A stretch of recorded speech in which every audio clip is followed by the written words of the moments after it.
I'm Catherine, 32 female. I live in a modest but comfortable apartment that I designed myself, a small testament to my career as an architect. It's my sanctuary, a place of clean lines and quiet order, a stark contrast to the chaotic dynamics of my family. This is the story of how one dinner, one plate of bread, and one casually cruel remark became the final straw that led me to dismantle the family hierarchy that had suffocated me for 32 years. Before this story unfolds, I'd love to connect with you. Please let me know in the comments where you're watching from and what time it is in your corner of the world. It's amazing to see how far these stories can travel. The phone call came on a Tuesday afternoon, a time my father, Richard, knew I'd be swamped with work. It was his signature move, catching me off guard to make it harder to say no. His voice was laced with that familiar, forced cheerfulness he used when he wanted something. "Kathy, darling, big news, your brother S finally done it. He closed the Henderson deal." I swiveled in my ergonomic chair, staring out at the city skyline from my office window. The Henderson deal, I'd been hearing about it for months. Ethan, my older brother, the investment banker, the golden child, had been chasing this whale of a client since last Christmas. "That's great, Dad," I said, my voice carefully neutral. I was genuinely happy for Ethan's success on a professional level, but I knew what was coming next. In my family, Ethan's victories weren't just his. They were family-wide holidays that required mandatory celebration. "Great, it's spectacular," Richard boomed. "We're celebrating, Friday night, Le Ciel Étoilé, 8 o'clock sharp." My heart sank. Le Ciel Étoilé. The name itself was ridiculous. The starry sky. A place so absurdly expensive that the menus didn't even have prices listed. It was the kind of restaurant Vanessa, my sister-in-law, posted about on her influencer blog, usually with captions like "Lux Life" or "You Can't Sit With Us." It was a stage, not a restaurant, and I knew my role in the upcoming play would not be a starring one. "Dad, that's incredibly generous, but I'm on a tight deadline with the new municipal library project. I really can't get away." It was a legitimate excuse. The library was a massive undertaking, a project I had poured my soul into for the better part of a year. But my work, my career, had always been treated as a quaint hobby in my family. It was Kathy's little drawings, while Ethan's job was building the future. "Nonsense," he scoffed, the cheerfulness already fraying at the edges. "This is for your brother. It's important. We're celebrating his birthday too, a little belatedly. You need to be there. Family is family." The phrase hung in the air. Family is family.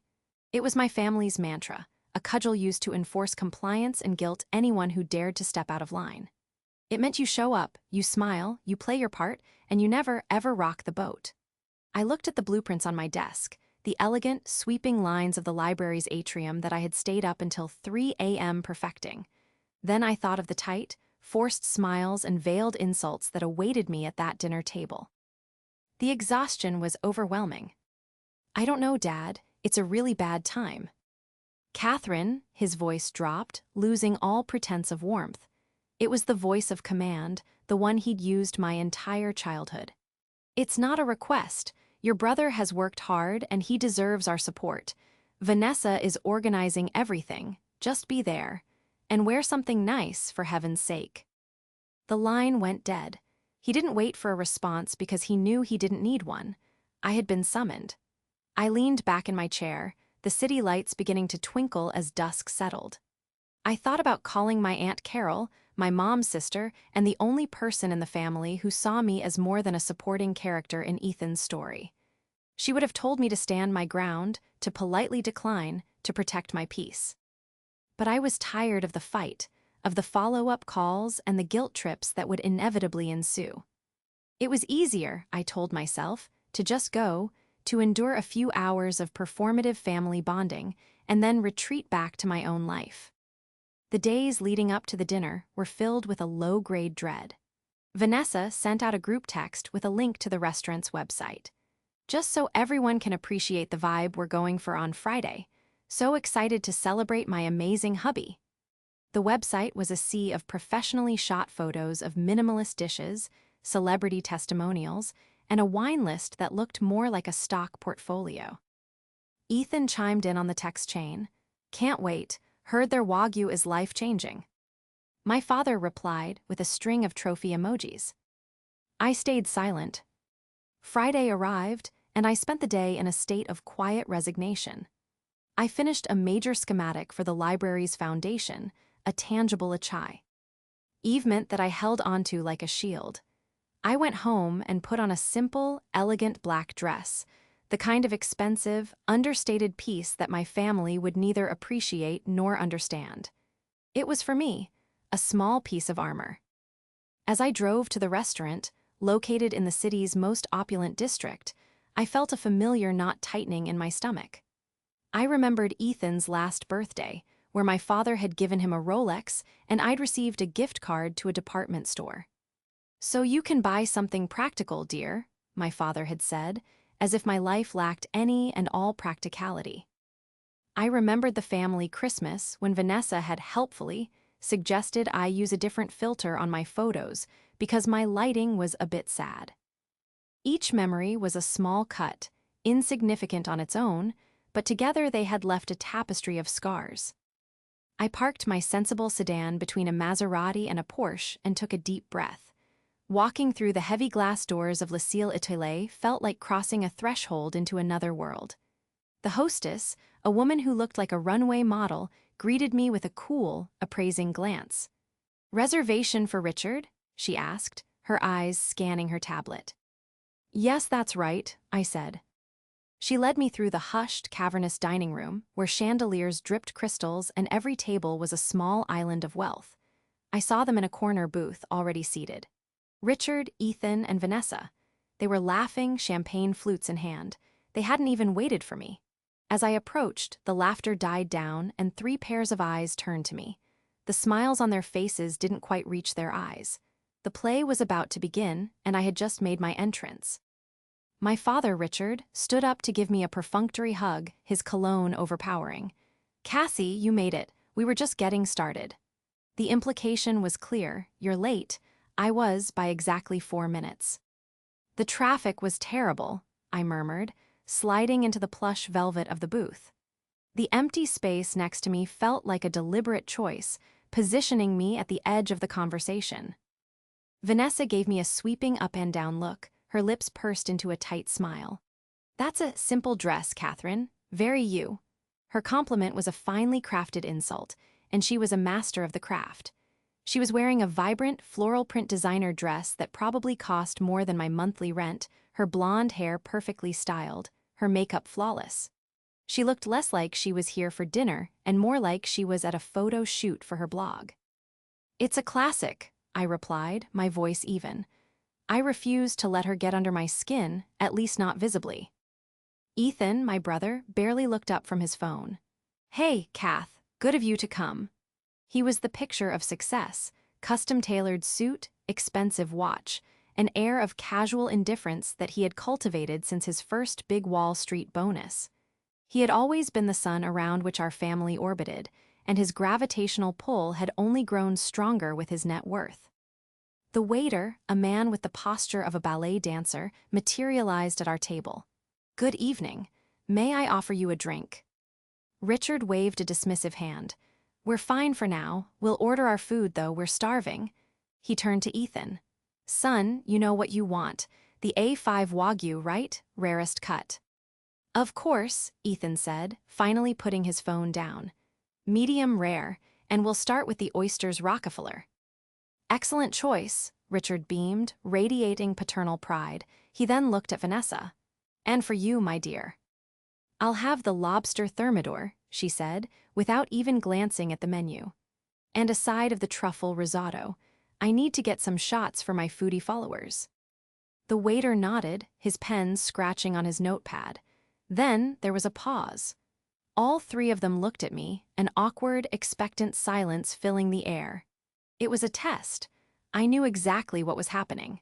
They had brought me to this temple of gastronomy, this monument to their own success, and were waiting to see if I would dare to participate. I offered the waiter a small, polite smile. "I'm still deciding. Could I have another minute?" Richard cut in before the waiter could respond. His voice was casual, almost jovial, but his eyes were cold. "Oh, no need for that. We didn't order for you, Kathy." He said it so simply, so matter-of-factly, as if he were stating the weather. The words hung there, suspended in the elegant, climate-controlled air of the restaurant. I felt a flush of heat creep up my neck. I looked from my father to my brother, who was suddenly fascinated by the pattern on his water glass, and then to Vanessa, who was watching me with an expression of smug satisfaction. The waiter, to his credit, looked deeply uncomfortable. "Sir?" he asked, his professional veneer cracking slightly. Richard chuckled, a dry, rasping sound. "It's fine. We're just celebrating my son's achievement here.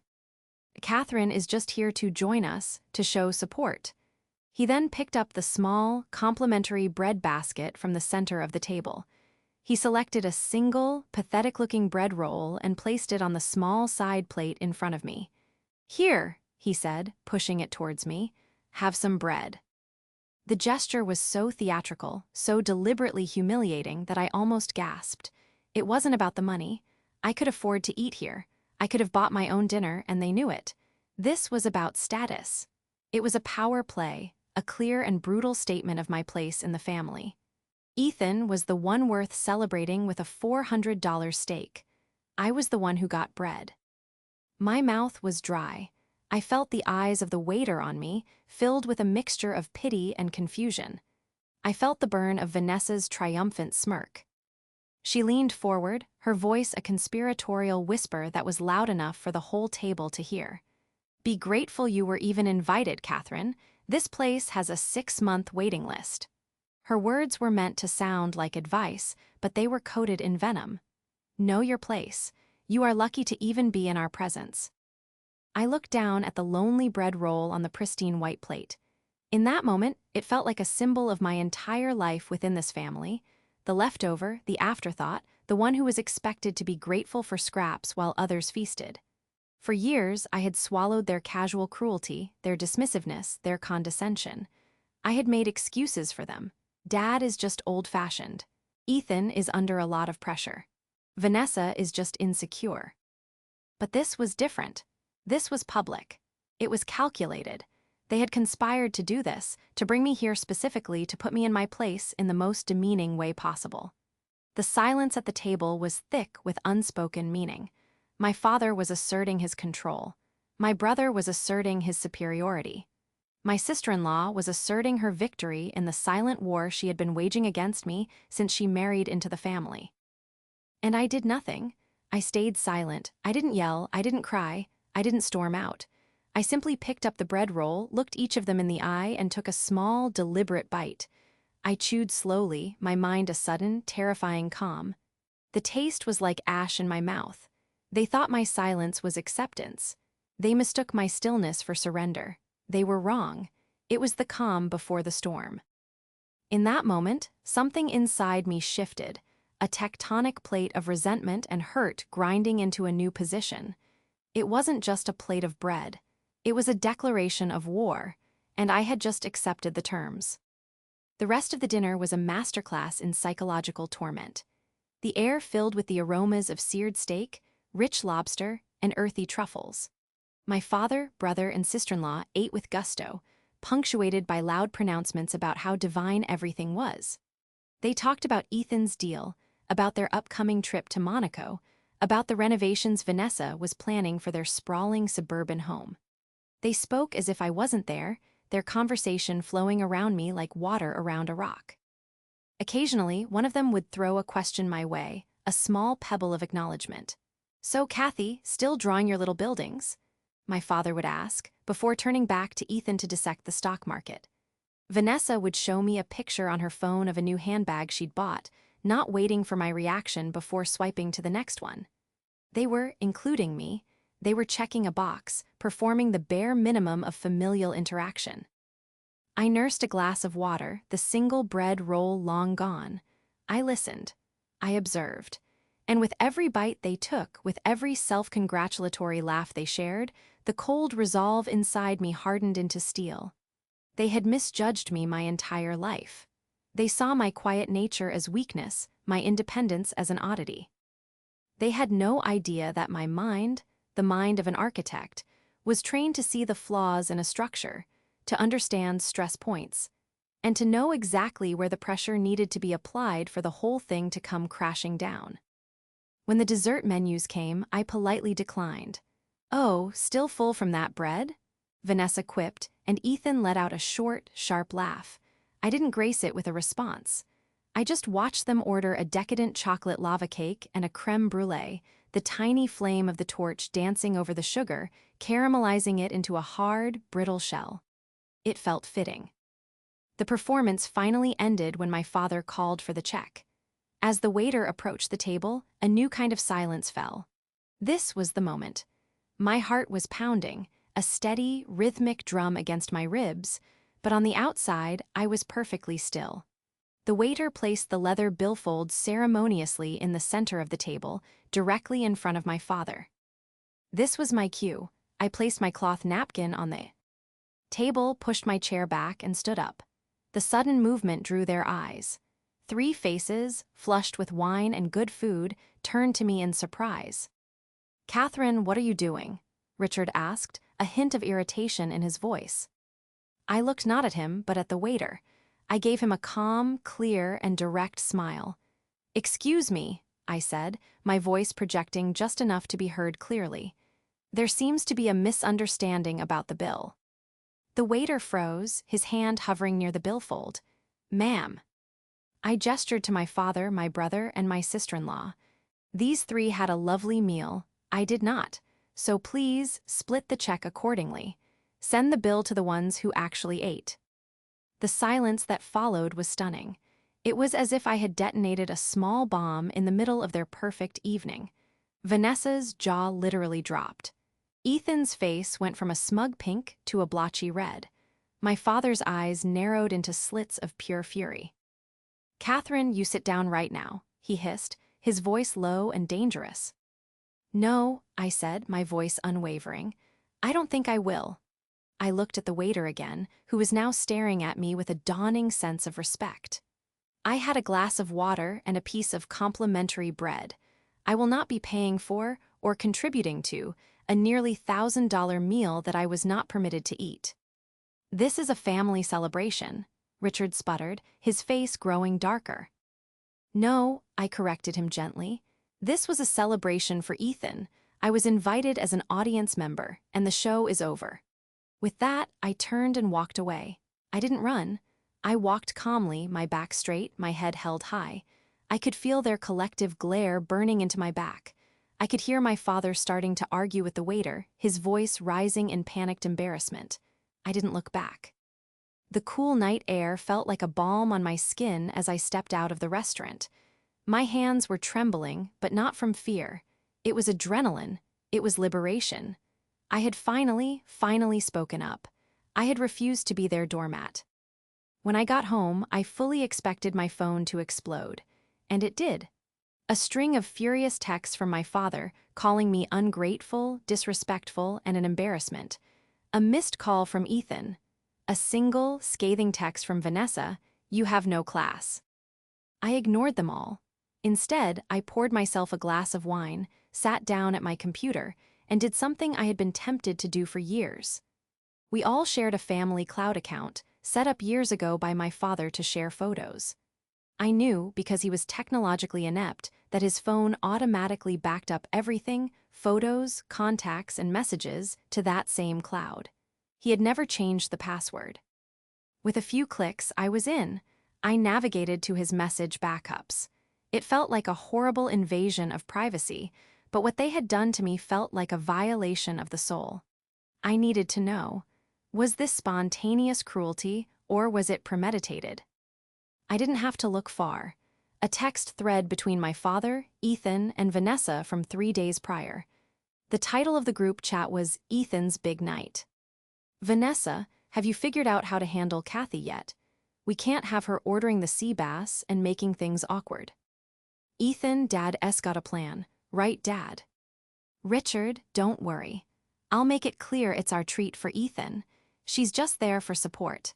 I'll tell the waiter no order for her when I confirm the reservation. Vanessa, perfect. It's better this way, it establishes boundaries. She needs to understand her place. Reading the words felt like a physical blow. It was all there in black and white. Handle Kathy, making things awkward. Her place. They had planned it. They had coordinated the humiliation, discussed it like a business strategy. The bread roll wasn't a spur-of-the-moment insult. It was a pre-planned prop in their little drama. The rage that had been simmering inside me for years finally boiled over. This wasn't just about one dinner. This was about everything. And as I sat there, the glow of the monitor illuminating the cold, hard proof of their betrayal, I knew that walking out of the restaurant wasn't the end of my revenge. It was just the beginning. The next morning, I woke up with a strange sense of clarity. The anger from the night before had cooled into a solid, unshakable purpose. For years, I had been trying to win a game that was rigged against me, seeking approval from people who had no intention of ever giving it. I was done playing. It was time to burn the whole game board to the ground. The text messages were just the tip of the iceberg. They revealed the intent behind a single event, but I knew the foundation of this disrespect was built on years of quiet manipulations and financial entanglements that I had been too naive or too trusting to see. My first call was not to my family, but to my Aunt Carol. She picked up on the second ring. "Catherine, I was just about to call you. Your father called me this morning, absolutely spitting venom. Something about a restaurant, he was barely coherent." I took a deep breath and told her everything. The invitation, the bread, Vanessa's sneer, the final bill, and the text messages I had found. I read them to her, word for word. When I finished, there was a long silence on the other end of the line. "Carol, are you there?" "Oh, I'm here," she said, her voice grim. "I'm just not surprised, disgusted but not surprised. Richard has always favored Ethan. He sees him as his legacy. You, my dear, with your talent and your independence, you were always a puzzle he couldn't solve, so he decided to ignore you instead." She paused. "What are you going to do?" "I'm going to untangle myself from them," I said, my voice firm. "Completely, and I think that starts with the finances." Aunt Carol sighed. "It's worse than you think, Catherine. Do you remember when your grandmother passed away N years ago?" "Of course," I said. "Grandma Helen was my father's mother, a kind, gentle woman who had always encouraged my artistic pursuits. She left you and Ethan each a trust, an educational trust, $50,000 each, meant to be given to you when you turned 25 to help with student loans or a down payment on a house. Your father was the executor." I froze. "What? She left me money?" "Dad told me she left everything to him and that he used it to help Ethan through his MBA program." "He used Ethan's trust for Ethan's MBA," Carol corrected gently. "As for your $50,000, Richard told me he was investing it on your behalf. He said you weren't financially mature enough to handle it at the time." The floor seemed to drop out from under me. $50,000. When I was 25, I was struggling, working part-time jobs while finishing my architecture degree, drowning in student loan debt. That money would have been life-changing. It would have cleared my loans, given me a fresh start. My father had not only hidden it from me, but had also insulted me in the process, deeming me immature and irresponsible. "Where is it now?" I asked, my voice dangerously quiet. "That, my dear, is the $50,000 question," Carol replied. "He's never mentioned it again." After I hung up with Carol, my mission became clear. This was no longer just about emotional hurt, it was about a decade of financial deceit. I was an architect. I dealt in facts, figures, and foundations. It was time to excavate the financial foundation of my family. I spent the next week in a frenzy of quiet, methodical investigation. I hired a forensic accountant, a recommendation from a lawyer friend, explaining the situation in calm, detached terms. I needed to find out where my trust fund went. I also started digging into my own history. I pulled up the old student loan statements that I had painstakingly paid off over the last decade. I found the documents for the small, high-interest loan I had to take out to buy my first reliable car. I looked at the credit card debt I had accumulated in my early 20s just to stay afloat. Each document was a testament to a struggle that had been completely unnecessary. Simultaneously, I started looking into my father's finances. It wasn't hard. He was proud of his investments and often left paperwork lying around his home office whenever I visited. During a carefully orchestrated visit to his house, under the guise of picking up an old photo album for a project, I managed to get a look at his recent bank statements, which he'd foolishly left on his desk. What I found was staggering. My father, who had a modest pension from his sales director job, was living a lifestyle far beyond his means. There were charges for five-star hotels, payments to exclusive golf clubs, and regular, substantial money transfers to a single account. An account belonging to Ethan. The pieces started to click into place. My forensic accountant confirmed it a few days later. My father had taken my $50,000 trust and instead of investing it for me, had loaned it to Ethan to help with the down payment on his first luxury condo. There was no formal loan agreement, of course. It was just a gift, my inheritance, gifted to my brother, and the regular transfers. My father was supplementing Ethan's lavish lifestyle, helping him pay for the car, the vacations, the designer clothes that he and Vanessa flaunted. My father wasn't just propping up Ethan's ego, he was propping up his entire financial existence. The golden child wasn't a self-made man. He was a subsidized project, funded in part by money that was stolen from me. The deception was so profound, so deeply woven into the fabric of our family, that I felt a wave of nausea. All those years, I had prided myself on my self-sufficiency. I had worked tirelessly, been frugal, made sacrifices, and eventually built a successful and stable life for myself. I thought I was proving my worth to them, but they didn't care. They weren't watching.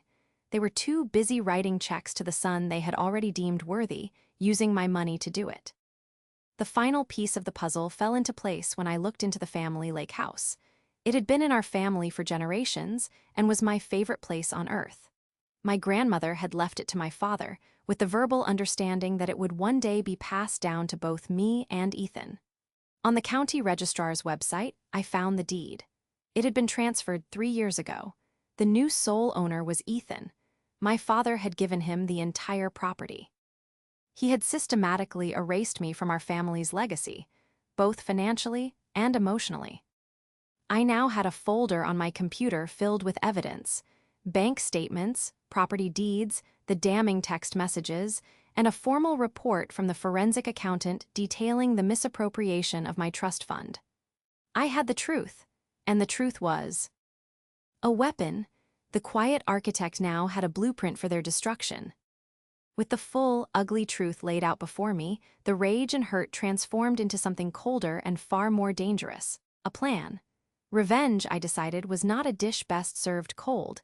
It was a structure best built with precision, patience, and an unbreakable foundation of evidence. For the next month, I became a ghost to my family. I blocked their numbers. I ignored their emails. I let their anger and confusion fester in the silence. This silence was my construction site, and I was building my case brick by brick. My goal was twofold. First, I needed to reclaim what was stolen from me, the $50,000 from my trust fund, adjusted for a decade of market growth. Second, I needed to expose the truth in a way that would irrevocably shatter the perfect family image they had so carefully curated. Their social standing, particularly for Vanessa and her influencer career, was their most prized possession. I intended to take it from them. I met with a lawyer, a sharp, no-nonsense woman named Ms. Albright. I laid out the entire story, presenting my folder of evidence. She listened intently, her expression unreadable. When I finished, she looked at the accountant's report and then at me. "Your father committed a serious breach of fiduciary duty," she said, her voice crisp. "Misappropriating trust funds is not a family squabble, it's a crime. We can sue him and we will win. The question is, how public do you want this to be?" "As public as possible," I replied without hesitation. Our legal strategy was simple. We would send a formal demand letter for the return of the trust funds, plus interest, giving my father a deadline to comply. When he inevitably refused or ignored it, we would file a lawsuit. But the legal battle was only one front. The second front was social, and that was where I would be the architect. The perfect opportunity presented itself in the form of my father's annual charity gala.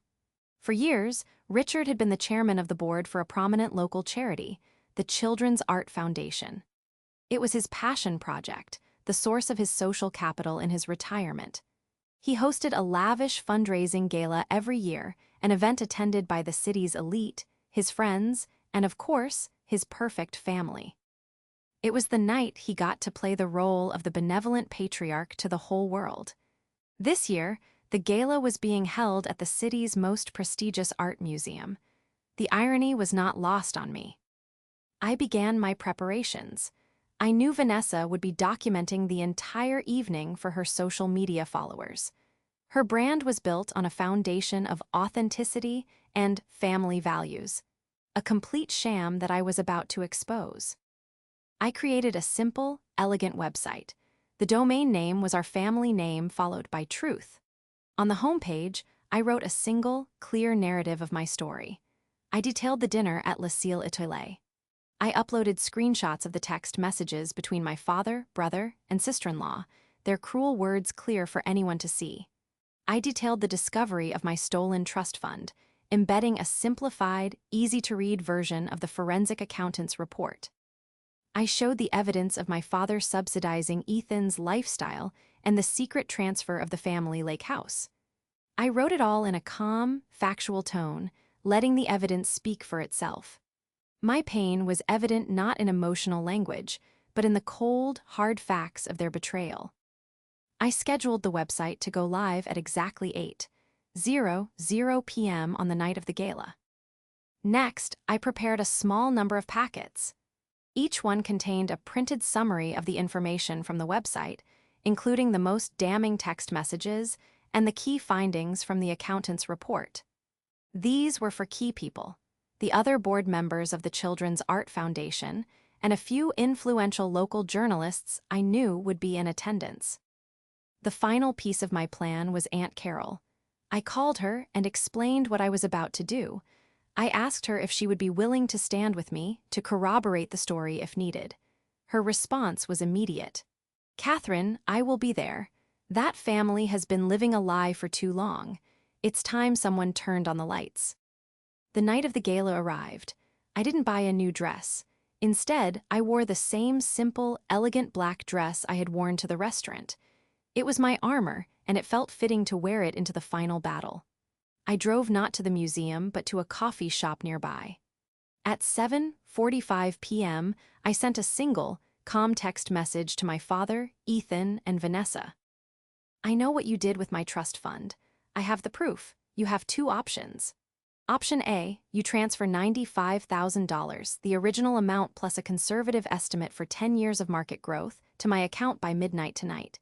If you do, this remains a private family matter. Option B, you ignore this message. If you choose option B, understand that by the time you finish your main course, everyone at your precious gala and everyone who follows Vanessa online will know the truth. The choice is yours." I attached a single image to the text, a screenshot of the deed transfer for the lake house. It was a checkmate move. I knew their pride and arrogance. They would never believe I would go through with it. They would assume it was a desperate, empty threat. I turned my phone to silent and set it on the table. Then I sat back, sipped my coffee, and waited. At exactly 8:00 p.m., I pressed a single button on my laptop. The website went live. The silent architect had just laid the foundation for their ruin. All that was left was to watch the structure fall. Inside the grand hall of the art museum, the Children's Art Foundation Gala was in full swing. My father, Richard, stood at the podium, basking in the warm glow of the spotlight. He was in his element, wearing a tuxedo and a practiced smile, speaking eloquently about the importance of nurturing the next generation of artists. In the front row, Ethan and Vanessa sat beaming, the very picture of a proud, supportive family.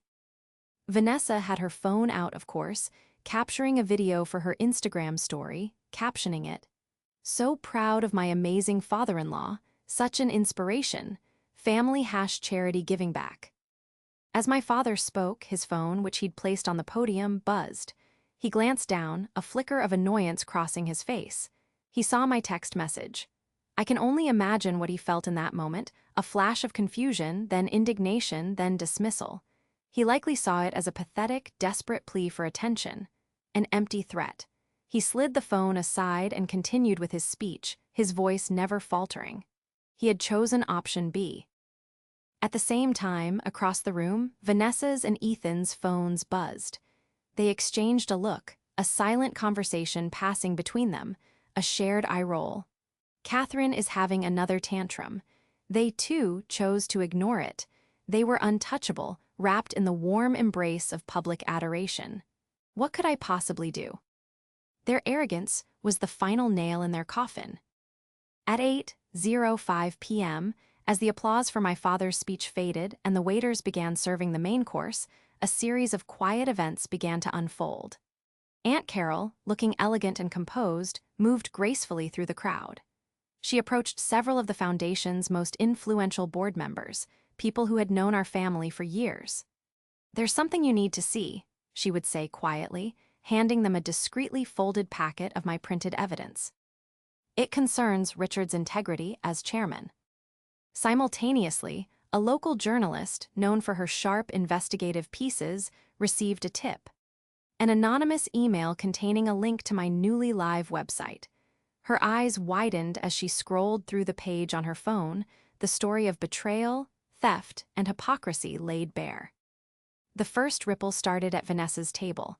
A woman, a fellow influencer, leaned over. "Vanessa, honey, your phone is blowing up. Did you see what's trending on Twitter in our city?"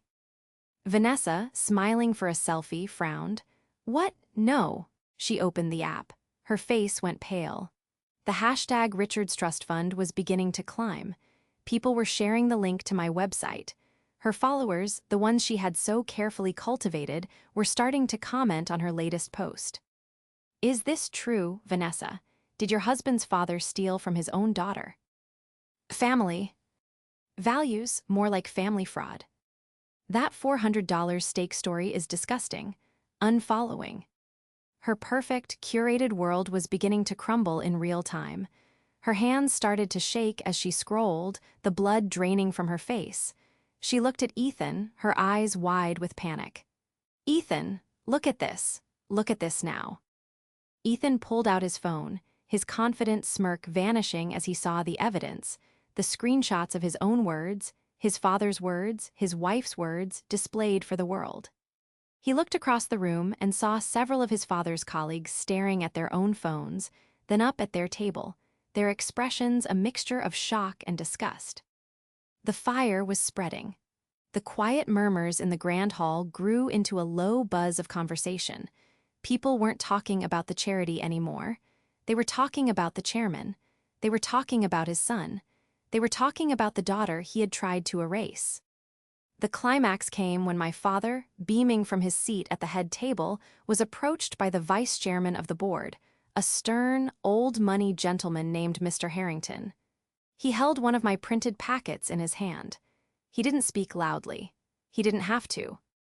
"Richard," he said, his voice low and cold, "I think you have some explaining to do. We're calling an emergency board meeting. Now." The color drained from my father's face. He looked from Mr. Harrington's stony expression to the panicked faces of his son and daughter-in-law. He finally understood.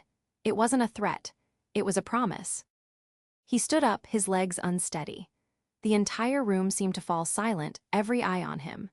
His carefully constructed world, his reputation, his legacy, it was all disintegrating under the weight of a truth he had ignored for far too long. The meal they were being served, a lavish plate of duck confit, sat untouched.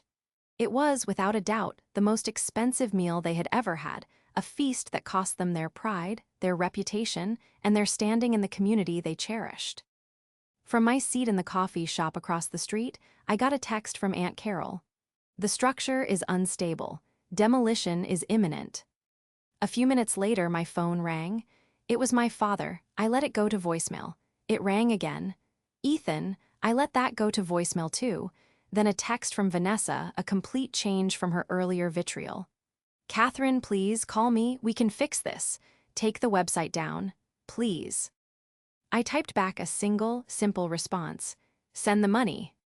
Then I got a notification from my banking app. A transfer of $95,000 had just been deposited into my account. The transfer note simply read, Ethan. He had paid, not my father. Ethan. He had paid to make it go away, to save what little was left of his reputation. But it was too late. The damage was done. I took a final sip of my coffee. I had my money. I had my justice. And I had exposed them for who they truly were. The meal was over. The bill had been paid in full. The fallout from the gala was swift and brutal. The story was picked up by a local news blog the next morning, quoting an anonymous source close to the family. Aunt Carol, of course. The article was titled, Charity Chairman Accused of Betrayal and Fraud by Architect Daughter. It didn't mention my name, per my request, but the details were specific enough that everyone in their circle knew exactly who it was about. My father was forced to resign as chairman of the Children's Art Foundation in disgrace. The board issued a public statement about their commitment to transparency and ethical leadership, effectively throwing him under the bus. His phone calls to his powerful friends went unreturned. His golf club membership was suddenly under review. The social world he had built his retirement around had slammed its doors in his face. He was a pariah. Vanessa's influencer career imploded. She lost thousands of followers overnight. Her sponsors, brands that built their image on wholesomeness and family, began to pull their contracts one by one. Her comment sections were a wasteland of outrage. She tried to post a tearful apology video, talking about family misunderstandings and things being taken out of context, but no one bought it. Her brand was authenticity, and she had been exposed as a fraud. She deleted her account a week later. Ethan suffered the least in his professional life. The world of investment banking has a notoriously high tolerance for personal scandals, but his social life was decimated. He had always coasted on our family's good name, a name that was now synonymous with disgrace. The down payment for his condo and the subsidies for his lifestyle, now revealed to be funded by my stolen inheritance, became a source of humiliating gossip. He had the money, but he had lost the respect he craved more than anything. They tried to contact me, of course. A barrage of calls, texts, and emails. They swung wildly from furious accusations to desperate apologies. My father left a rambling, tearful voicemail, not apologizing for what he did, but for how I had chosen to handle it. He accused me of destroying the family. Vanessa sent me an email offering to collaborate on a public reconciliation to help heal both our brands. I deleted it without a second thought. I responded to none of it.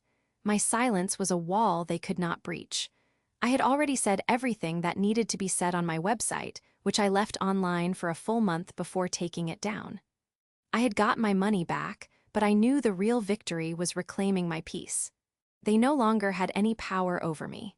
Their opinions, their approval, their disappointment, it was all just noise from a distant room.